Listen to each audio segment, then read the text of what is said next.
But I would say none of them were qualified, whether they did well or not. If there is a certain thing as a qualification for a head coach, JJ Redick doesn't meet it. He has coached no one over 12 years old, ever.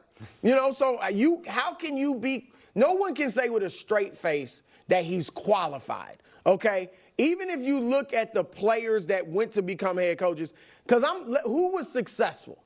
And I know there's a number, Mark Jackson, I thought had success, but I'm going to talk about success relative to what does JJ Redick have to do to be viewed as successful? Yeah.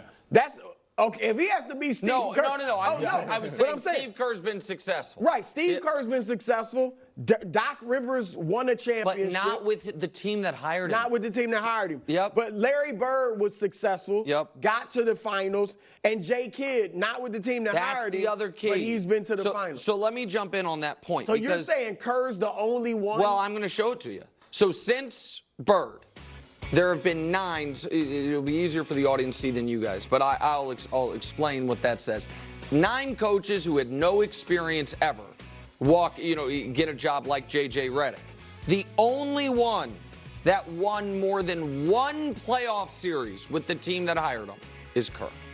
The only one. So, Doc Rivers, 3 seasons in Orlando, 0 playoff series. Isaiah Thomas, 3 seasons in Indy, 0 playoff series. Vinny Del Negro, famously, 3 seasons in Chicago, 0 playoff series wins, might have been 2. Mark Jackson, 3 seasons in Golden State, 1 playoff series win. Jay Kidd, 1 season with the Nets, 1 playoff series win. Kerr, 6-23, all that stuff.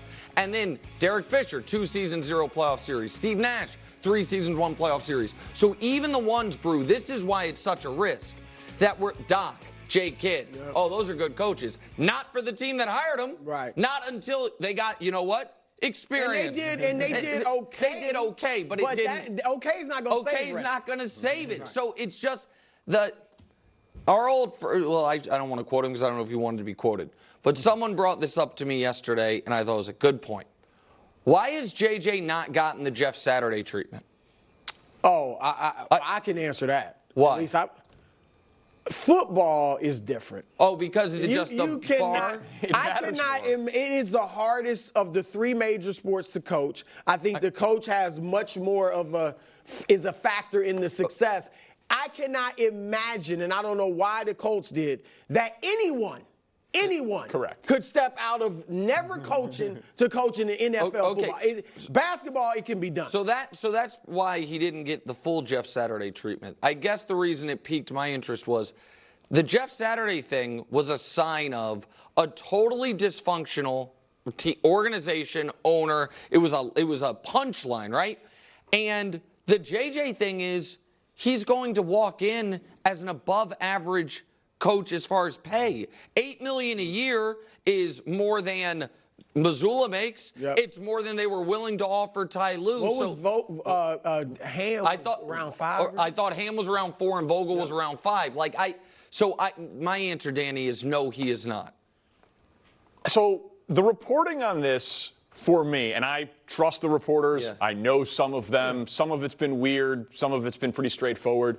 It is beginning to strain the limits of logic for me to say that LeBron sat back and had no word, no influence. Okay, maybe he wants plausible deniability, but does anyone here really believe JJ Redick is the coach of the Lakers if he does not host a podcast with LeBron James? No, but I don't think those two things are necessarily the same thing as what you're saying.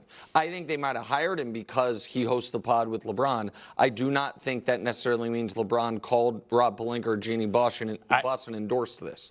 I agree, but the smoke signal has been up on JJ Redick for weeks.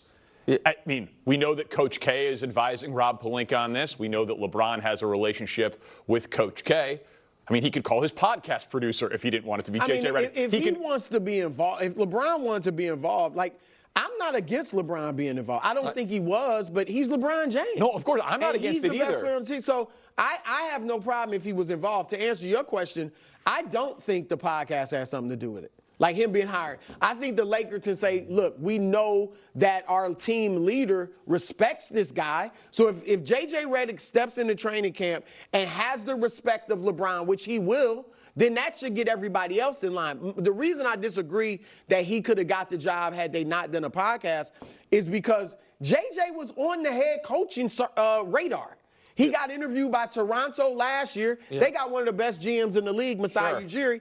Charlotte was interesting. But he got he got him interviewed with them this year. So I think he would have gotten some interest from the Lakers regardless. That may be true. It just seems to me like if LeBron didn't want this to happen, he'd put it out there. And agree with that. You know, they give him ample opportunity to reach out and be like, no, we don't want it. It was like, okay, LeBron doesn't want to make this hire. He doesn't want the responsibility of it because JJ should be coaching there long beyond when LeBron James is done playing for the Lakers and done playing in the NBA. It just strikes me that relationship is too much of a coincidence. The hire happened, right? JJ's the coach? He's the coach. Has LeBron said anything? I find that a little interesting. LeBron today tweeted a beautiful article, wonderful article about his lovely wife Savannah from Harper's Bazaar. And yesterday, LeBron tweeted about Ryan Coogler. Don't you think it's smart? I don't think it would look. LeBron already knows that the perception is he hired JJ Redick. Correct. I wouldn't tweet anything if I were him. Okay, well, I'm just observing that it hasn't happened. The question is, has AD or any of the other players tweeted? Then maybe they have. Well, I don't even think AD has a Twitter, and he certainly is not tweeting today. Alex Caruso, I don't know if it was a tweet or what it was, but Alex Caruso, there was some type of quote about Alex Caruso keeping receipts and how this is going to help him. So I'm not sure what those receipts are, but the first interview with JJ and the Lakers was weeks ago. How many podcast episodes have they done since then? Like JJ and LeBron have talked about JJ being the coach of the Lakers. Okay, all right. We'll talk LeBron here for another moment. In more LeBron news, Dan Wojcicki is reporting, that LeBron is expected to opt out of his contract, but that doesn't mean exactly what it sounds. We all already knew he was going to opt out. Right. The question is, after he opts out, will he end up re-signing with the Lakers? Brew, do you think there is any chance LeBron is leaving? I won't say none, but I think 2%. I think it's small. But I will, and the reason I go 2%, maybe I should go a little higher. And LeBron, I covered a lot of his free agencies. Mm-hmm. He always plays it close to the vest. Yeah. All right, so no matter what, and that's why, like when Cleveland, and that was his first one, or first one when he left, he did not. They weren't sure. Does LeBron still want Mike Brown? Does he want Mike Brown fired? They got no word from LeBron. All right, he just stayed out of it, and I think that's what he did with this. But he is like even when he's texting with Dan Hurley, he's saying if I'm there. So that makes you think, are the wheels turning in his head? And I'll say this, we know he's not going to Phoenix. Rich Paul is on the record. He's not going to Phoenix for the minimum. Yeah. Probably not going anywhere for the minimum. Well, right. And that takes out almost all the contenders, almost all of them, all right? You got Philly, which has the cap room, makes great sense basketball-wise. Yeah. All right? But I don't see that necessarily happening. Then I'm going to throw out a few other teams. Miami, I don't think they have the trade. They'd have to make a trade. Yeah. I don't think they have the pieces, all right? Because they'd have to give up a lot of their pieces that LeBron would want to play with. Cleveland has the pieces because Darius Garland. The Knicks is the one to me. Because if LeBron wants to really make a splash, and look, we know he cares about the GOAT conversation. Course, he can say he doesn't, but he cares about it. This week with that fraudulent Defensive Player of the Year award being taken from Michael Jordan. I'm not sure. I still got to look through the film. I'm just telling you. I'll choose my sources. The door's a little more wide open, but go ahead. But look, real talk. LeBron's, now forget all, some players were with Derek Jeter, with one team their whole career, Kobe Bryant. That ain't Bron. That's not Bron. He's been around. Lean into it if you want. And if he went to New York, you lead if you won a championship there, 4 championships for 4 different teams, and you